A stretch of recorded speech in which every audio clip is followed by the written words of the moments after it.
Hello, আসসালামু আলাইকুম guys. আজকে তোমাদের শেখাবো কিভাবে পুঁইশাকের বাছতে হয়। তো প্রথমে পুঁইশাকের ভালো একটা ডাঁটি থেকে এভাবে ভালো একটা ডাঁটি খুলে নেবে। খুলে নেওয়ার পর দেখবে সবগুলো পুঁইশাক পরিষ্কার আছে কিনা, ভালো আছে কিনা।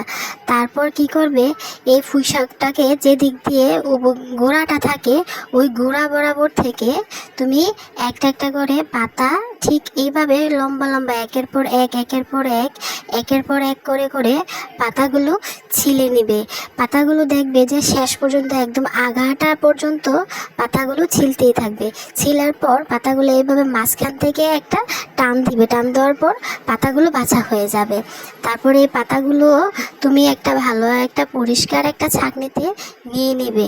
নিয়ে নেওয়ার পরে ওই যে পাতাগুলো বাছার পর যে ডাঁটিটা আছে ওই ডাঁটিটা গোড়া থেকে এভাবে একটু একটু করে 1 ইঞ্চি বা 1.5 ইঞ্চি তোমার ইচ্ছা অনুযায়ী লম্বা লম্বা টান দিয়ে তুমি ডাঁটাটা নেবে এবং ডাঁটার উপরে যে একটা খোসা থাকে এই খোসাটা ফেলে দিবে। ফেলে দেওয়ার পর দেখবে যে তোমার চালনিতে অনেক সুন্দর ভালোভাবে পুঁইশাকগুলো তুমি বাছতে পেরেছো। ধন্যবাদ, তুমি পেরেছো।